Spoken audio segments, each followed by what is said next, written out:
ST कर्मचाऱ्यांचा PF भरलाच नाही. दर महिन्याच्या पगारीतून प्रत्येक एसटी कर्मचाऱ्यांचा पीएफ कपात केला जातो, पण ती रक्कम पीएफच्या ट्रस्टमध्ये भरलीच नाही. एसटी महामंडळ असं का करत असेल एसटी कर्मचाऱ्यांसोबत आणि त्या कपात केलेल्या पैशाचा कुठे वापर करत असेल हे समजत नाही. सर्व एसटी कर्मचाऱ्यांची पीएफची रक्कम ही 1100 कोटी इतकी आहे. ही काही साधीसुधी रक्कम नाही. पीएफ ट्रस्टकडे पैसाच शिल्लक नसल्याची माहिती समोर येत आहे. इथून पुढे रिटायर्ड झालेल्या एसटी कर्मचाऱ्यांना पीएफ मिळेल की नाही ही शंकाच येत आहे.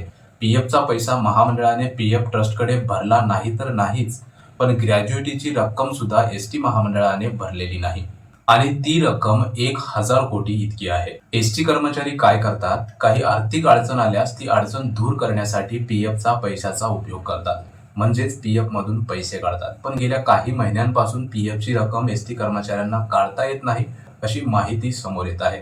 एसटी महामंडळामध्ये टोटल 89,000 एसटी कर्मचारी सध्या कार्यरत आहेत. त्या सर्वांना या गोष्टीचा फटका बसला आहे. एसटी कर्मचाऱ्यांचे पीएफ व ग्रॅज्युएटी व बँक कर्ज, LIC या रकमा पगारीतून कपात केल्या जात आहेत, पण त्या रकमा त्या संस्थांना वेळेत भरल्या जात नाही. ही धक्कादायक माहिती एसटी कर्मचारी काँग्रेसचे सरचिटणीस श्रीरंग बर्गे यांनी मीडियाला दिली. कर्मचाऱ्यांनो, या बातमीविषयी तुम्हाला काय वाटते कमेंटमध्ये नक्की कळवा आणि व्हिडिओला लाईक करा व व्हिडिओ शेअर करा.